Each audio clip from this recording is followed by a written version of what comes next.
the last lecture, we discussed the victories of the Ottoman Turks in the Mediterranean, how the spread of their power not just into the islands that now constitute Greece, but into the Balkan Peninsula and into Central Europe, completely changed the nature of the relationship between the continent and that media terra, the Mediterranean, what had been the center of their world. This undermined not just the confidence of Europe, but it also undermined the trade of Europe.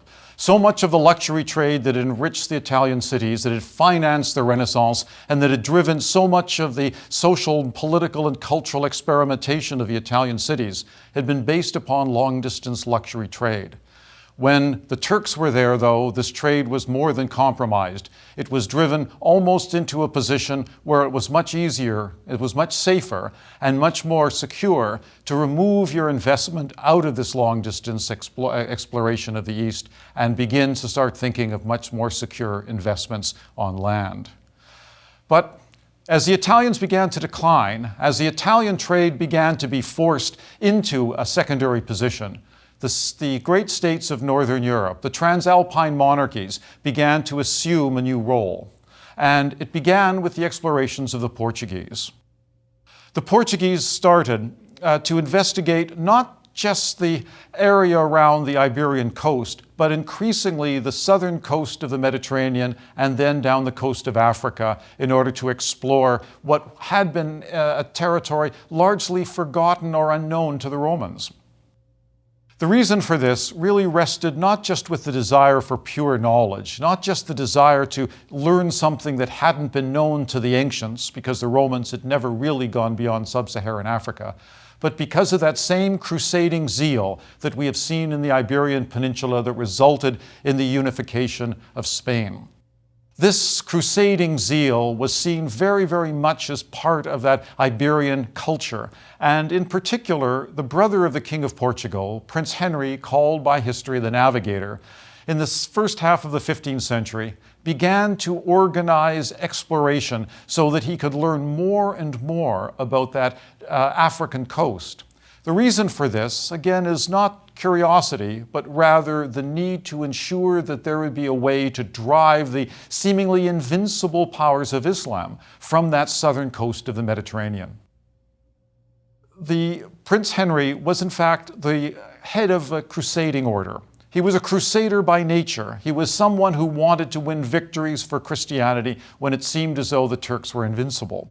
And there had been that belief, that dream of the fabled kingdom of Prester John, probably the kingdom of Ethiopia. A series of letters had arrived, probably forgeries, but nevertheless, it doesn't matter. If people believe something to be true, they instantly have that force, that called for help for this kingdom in Africa against Islam. And this belief that there was a Christian kingdom in Africa that could be reached by the Portuguese, so that invading from the south with Prester John, attacking from the north from Portugal and across the Mediterranean, the Moors might be driven from the southern littoral of the Mediterranean. In order to achieve this, then Prince Henry needed to begin to explore what the African coast looked like to discover exactly where this kingdom of Prester John was located. So each year he arranged for ships to go farther and farther down the coast. Each year he wanted his explorers to map not just the coastline, but also the currents and the winds, so that when the time was right, everything would be in place in order to win this crusading victory when it should happen. In 1434, a great psychological point was passed with the sailing around Cape Bojador. Cape Bojador was in fact the last place that was really known to the Romans. Beyond that, the world of mythology began to operate. Pliny the Elder, in his Historia Naturalis, talks of the strange peoples who lived in sub-Saharan Africa. He didn't really know them, but nevertheless it added to a mythology that it was a world unlike any other. So passing that place, going beyond that area that the Romans had reached, was something that really drove Henry and then also gave confidence to his sailors. If they could go beyond where the Romans had gone, then in fact it might be safe to continue farther. The Portuguese then continued to move south down the African coast.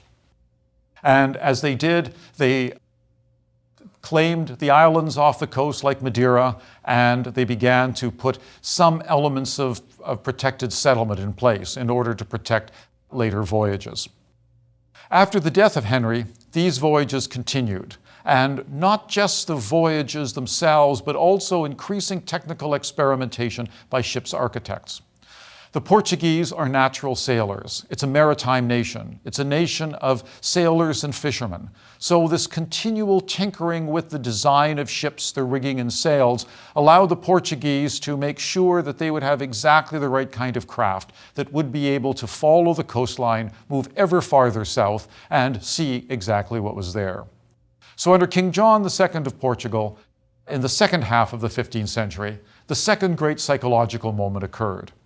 In 1488, the sailor Bartholomew Dias reached the tip of Africa, and he anchored in what is now Cape Town Harbor.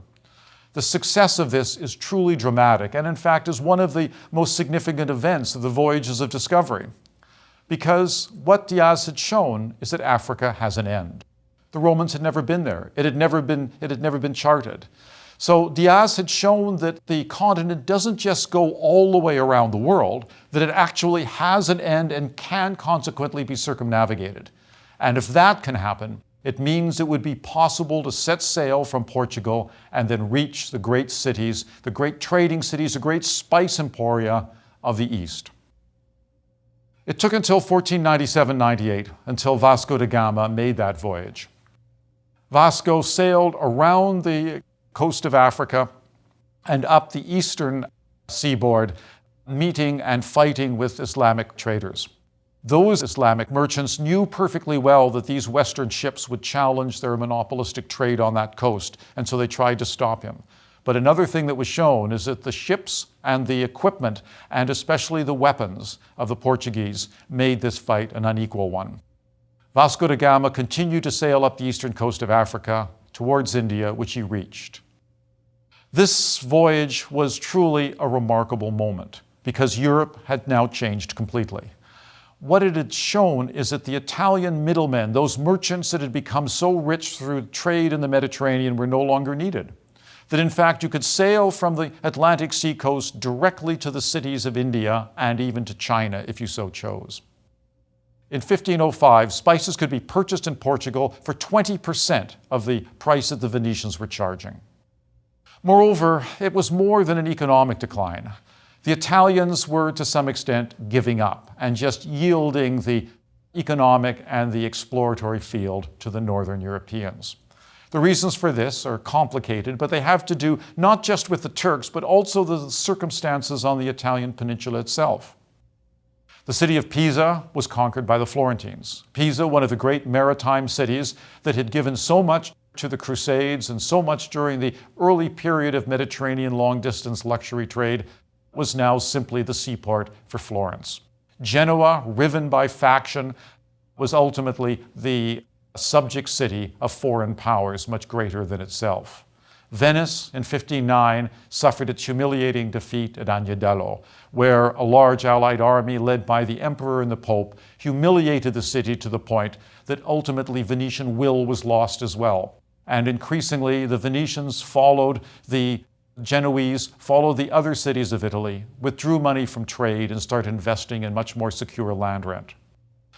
The result of this was that the Italians stopped experimenting themselves with ship design. They continued to build those huge galleys, those shallow draft, broad beam ships that were rowed as well as sailed, that were very, very effective in Mediterranean trade, but absolutely useless outside the Straits of Gibraltar. Also, the loss of will meant that the Italians were no longer willing to experiment, not just in ship design, but also in new routes and new voyages and new ideas. Their will had been broken. They were fearful. They were looking inward. So the great Italian explorers, Columbus, Vespucci, Verenzano, Cabot, and so many others, didn't sail for their Italian homelands. They sailed for transalpine foreign powers. This discouraged the Italians then from taking part in this new discovery. These voyages then, although led by Italians, were for other states. States that were the competitors now for the wealth of Europe and for the long-distance trade that had so enriched and benefited Italy earlier. The consequence was then that Italy entered an economic decline. that was really only arrested at the turn of the 20th century. The northern states, though, the great powers, those transalpine dynastic monarchies, were now the beneficiaries of this trade. And the Lisbon merchants, the merchants of Antwerp and London, and eventually those in Spain and other places that took advantage of this long-distance trade, could then take the place that the Italians used to enjoy. It was the early Spaniards in their period of exploration that really began this trade.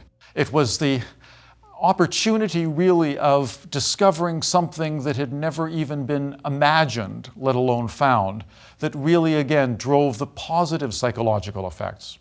This is a course about Europe, and so it's important to think of not the voyages of discovery as the influence that Europeans had on the New World, but rather the influence that the New World had on Europeans.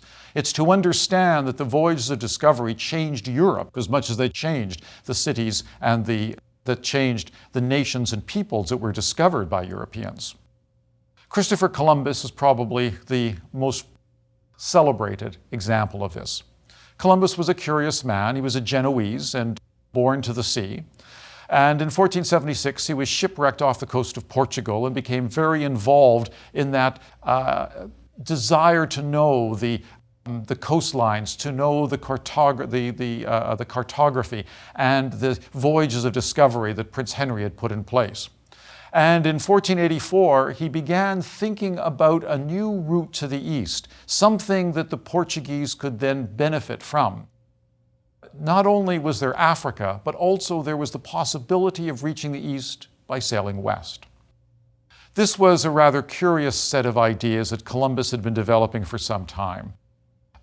His mistaken calculations were that Japan was about 2,400 nautical miles from Europe. An absurdity, but he truly believed it. The odd thing is that this is one place where a humanist education would have been very valuable because the ancients had known almost exactly to the mile the circumference of the earth. The Alexandrian Greeks had determined it by measuring the shadows of tall monuments as the sun moved. But Columbus rejected this. Columbus said, this is wrong. The earth is actually much smaller. The Portuguese, having better advice, decided not to support Columbus's expedition to this very, very close kingdom of Japan. So he then went to Spain, and Queen Isabella was convinced by her counselors that this was an opportunity. After all, it was the Portuguese who were sailing around Africa, the Portuguese who were getting a new monopoly on the very lucrative spice and luxury trade with the East. If the Spaniards were to compete, they needed something else. They needed another route. They didn't want to have to fight the Portuguese as well as the Islamic merchants and pirates. So they began to consider that maybe Columbus had an idea. The Queen Isabella, part of that wonderful duo of Isabella and Ferdinand that had unified the Iberian Peninsula, was willing to provide the cash for Columbus's first voyage. And in 1492, he set sail on a voyage that would in fact change the course of world history and set the foundations for not just the Spanish Empire in the Americas, but in fact for European influence, first in the Americas and then eventually around the world. We also have to think of this voyage in terms of, again, Europe rather than the newly contacted nations. These voyages were, to some extent, extensions of the competition that the Europeans were engaging in. This wasn't, again, a desire for pure knowledge, although there was that aspect to Columbus where he really did want to prove his theory correct, crazy as it was. But rather, the voyages of discovery were an opportunity for Europe to engage in aggression and warfare by other means, to achieve different kinds of wealth, and to engage in a form of economic competition and warfare that would help one nation or another achieve hegemony over the continent. This is especially true in Spain. After the extinction of the line of Ferdinand and Isabella, the House of Habsburg, in the person of Charles, who became King of Spain in 1516 and Holy Roman Emperor in 1519, who put together not just this huge empire, the greatest empire that Europe had seen since Rome, but also a powerful inducement to expand Europe and solidify the values of the European nations, especially Christianity, and an aggressive, muscular Christianity, the same Christianity that we'd seen driving the Moors out of Granada and expelling the Jews from the Iberian Peninsula. That same exclusive Christianity that drove Prince Henry the Navigator to try and connect with Prester John to drive the Moors from North Africa. This was the Christianity of Charles V, and he saw the opportunity that the New World offered to, in fact, build a stronger Europe, using the wealth from the Indies and also the power and the prestige that would come for Christianizing those who had not yet heard the gospel. Besides the Portuguese sailing around the coast of Africa and colonizing Madeira and going out into the Azores, into the Atlantic as well, they began to fortify areas along the coast of Africa that would solidify their control of the African trade. And this was expanded even more by what is often suggested as one of the great accidents of history, when in 1500, Pedro Alvarez Cabral, trying to sail around the coast of Africa, actually found himself being blown. He'd gone too far into the Atlantic, and the winds that blew him across the ocean took him to the coast of what is now Brazil, which he claimed for Portugal. This discovery on the part of the Portuguese and this consolidation of power in the Portuguese around Africa made the imagination of the Spaniards then that much more powerful, because they were competing. And this idea of competition in Europe really drove so much of the voyages of discovery in the New World. Also, we have to go back once more to that extremely important idea of the psychological effect.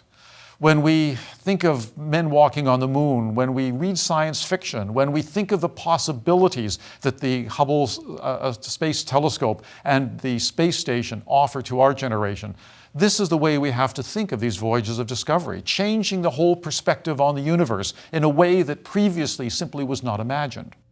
The books and the broadsheets that flowed from these voyages, for example, Amerigo Vespucci, whose voyages appeared in 1507 in print, talked about a mundus novus, or in Italian, mondo nuovo, a new world, and the concept of new world, and in fact the vocabulary of exploration, was now fixed.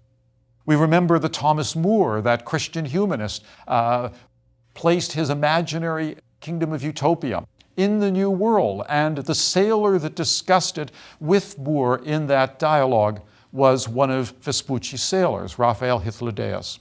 In other words, you can do anything in this new world. Anything is possible. The imagination knows no limits. So this idea of the new world then had an enormous effect on the European psychology. But at the same time, it was something of a shock, because for the first time, Europeans had to face something absolutely and altogether outside of their experience and outside of their religion.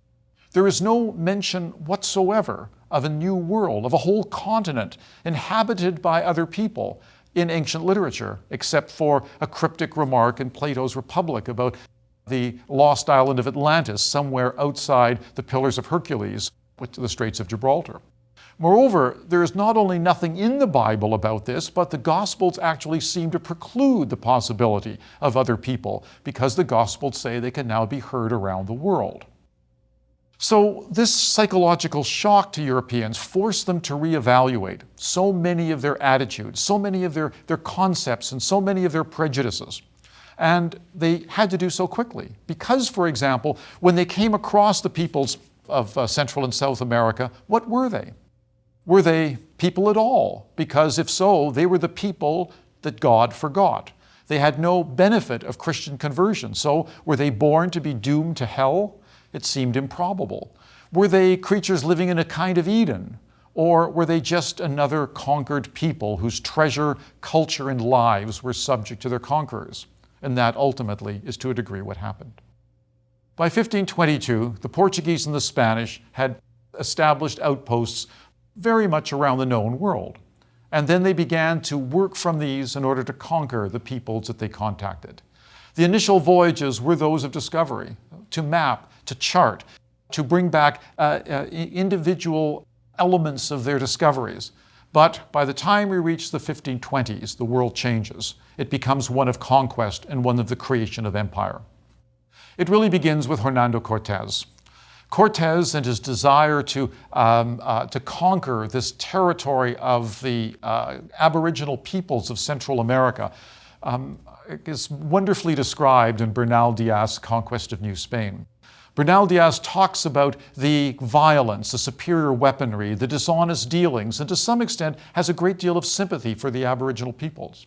But Cortés, because of this superior weaponry, managed to capture the capital city of the Aztecs, of Tenochtitlan, a city of 250,000 people, a city that would have been one of the largest in Europe had it been on that continent. Montezuma was killed, and then the population ravaged by disease, for which they had no immunity. Mexico was added to the Spanish Empire. Cortés was not a kind and gentle man, but at least he was a professional soldier. Francisco Pizarro was somewhat worse, a man of the lowest birth, the illegitimate son of a soldier, who had begun some of the voyages of exploration earlier in his life. He made 3 trips along the South American coast. But in 1531, he began the conquest of the Incas.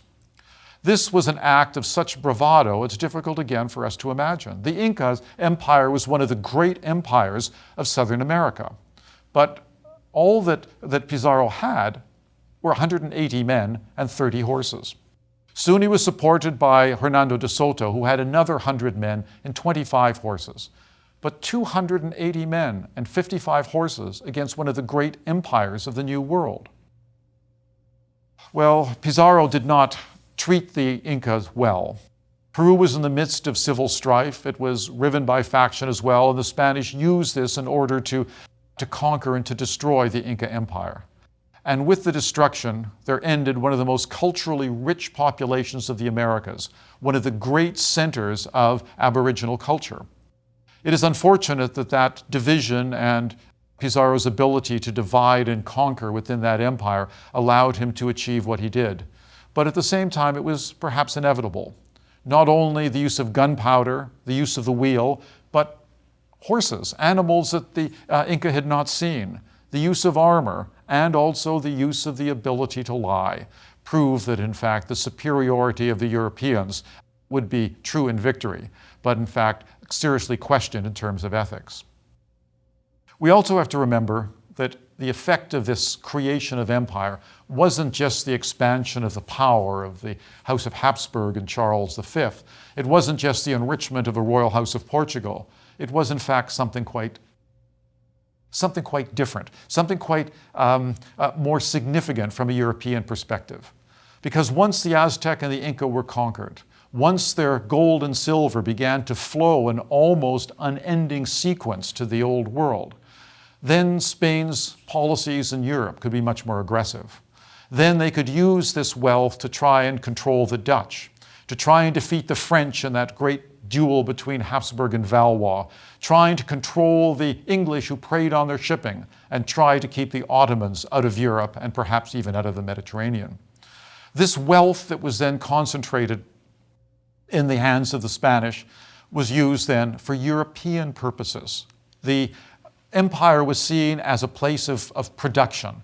It was to be used and spent in Europe. Well, the Spanish and Portuguese began these voyages, but of course they weren't the only powers north of the Alps to engage in them. The English and the French also tried to establish empires or long-distance trading relations of their own, but with less success, at least initially, and with voyages far less lucrative. Because the Spanish and Portuguese controlled not just the voyage around Africa, but also Central and Southern America, those who entered a bit later, like the English and the French, began looking for other options and other opportunities, trying to avoid conflict with the Spaniards or the Portuguese. And in particular, the English began by believing that there was an opportunity in the north. Henry VII, which is unusual for a miser, decided to sponsor the voyages of the Italian John Cabot in 1496, 97, and 98. What Cabot was looking for was a northerly passage, something that would permit English ships to go directly to the east rather than sailing around Africa and having to compete with the Portuguese. Cabot sailed the Atlantic and in 1497 didn't discover a route to the east, but he discovered the island of Newfoundland. And with that discovery, the British Empire in North America really began. And although it was not rich in gold, Cabot noted that it was necessary only to drop a basket overboard and it could be brought back on ship full of fish. The French, a bit later, decided that they too were going to try and establish an empire to compete with their enemies in Europe.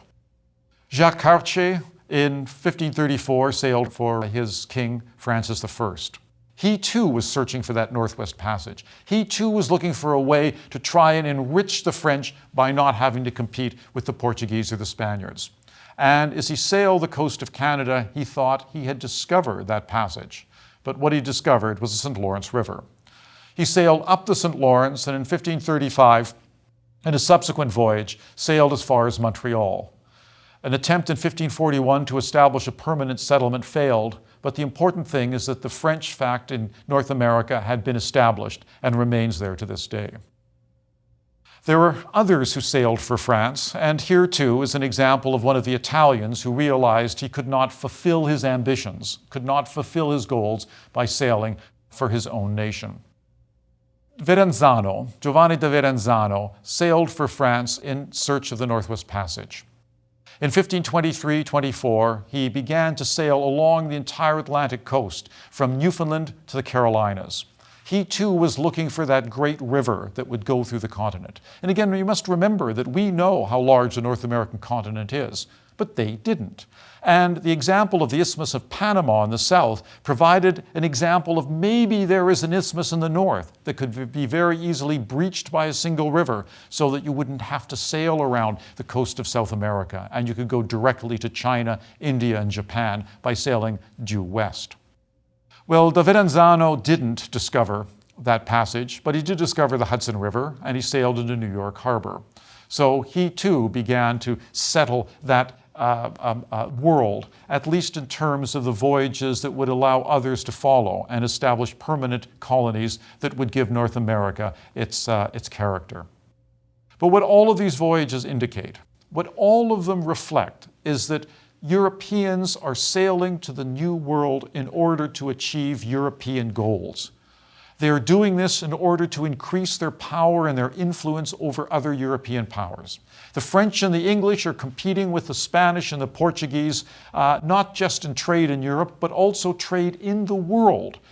The promise of gold, the promise of silver, the promise of trading monopolies resulted in a competition at sea which was an exact reflection, a parallel of the competition that these nations faced on the continent of Europe. The vast wealth flowing into Spain affected not just the wealth of Spain, but affected Spanish policy. And besides Spain becoming the new great power of Europe as a consequence of this wealth, also this great state on the Atlantic seaboard, this great state that had established this first empire in the New World, also then was able to ensure that the Mediterranean would in fact play a secondary role. The Mediterranean was in fact becoming part of the memory of Europe. It was increasingly becoming a Turkish lake. That witty Frenchman who remarked when the Doge of Venice was marrying the sea on the Ascension Day ceremony that happened every year, that already, despite the intimacy of the relationship, the Doge had been cuckolded by the Turk, was in fact simply reflecting a reality.